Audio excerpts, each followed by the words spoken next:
चीज हमरा मर्जी से होला। तो शादी काहे ना हमरा मर्जी से हुई? अरे तो अपने घर वालन के बतावा ना कि तू लाइन मैन के लाइन मारे लू। सुकून आँखों में आराम सा है, तेरा इश्क तेरा इश्क तेरा इश्क अवध की शाम सा है।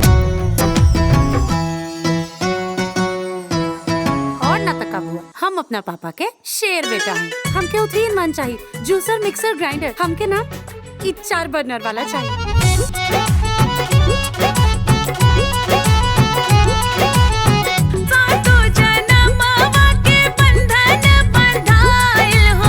जुड़ गइल जीवन के डोर हमरा राम जी की। अरे लूट मचावे के का जरूरत बा? तो हने लोग के लेवे के आराम से ले ला लो। कैसन लुटेरा लोग बा यहाँ तो पूरा लूट मचल बा। कैसो लुटाए से बचाए के पड़ी।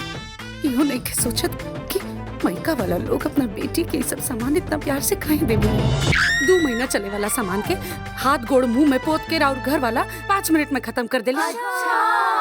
विनती करी ले बाबा दोनों हाथ जोड़ी, जी जबल राही सुहागन हो।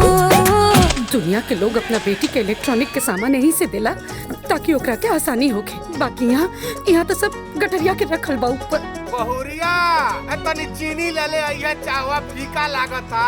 ये लोग चैन से बैठ के पिए दिए तब ना पियब, पहले बैठ के अपन चाय पियब, ओकरा बादे कोनो काम कर। सोना एगो हाली पलट के ई ना पूछनिया कि तू कुछ खैलू है कि ना, उल्टा सुनावत तनी कि चाप के कलौंजी खैनी है। हाय चम्मच वो रख दी।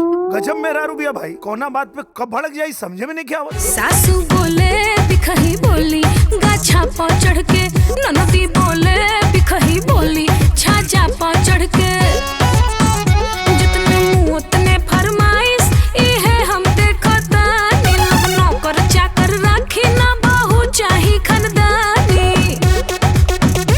अरे जितना दुख देंगे उतने तरसाऊंगी ना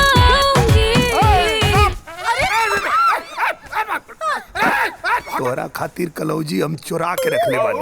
मायके चली जाऊंगी मैं, मायके चली जाऊंगी तो बैठ के रवा घंटी बजाई। आरती चला हमू देखल चाहता नहीं तो हार मायका कौना ग्रह के मायका हा जहाँ ये सब ना होला।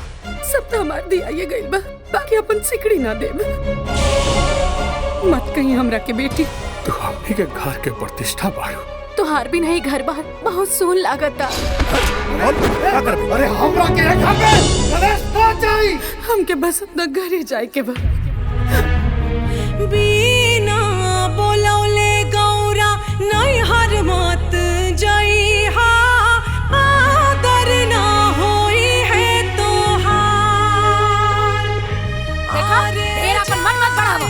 के जई हा बाकी एके 2 दिन रही हा, भोला नहीं हर स्वर्ग के द्वार। आज हमरा के समझ में आ गई कि शादी भइला के बाद एगो बेटी के अपना मायका में कोनो अधिकार ना होला।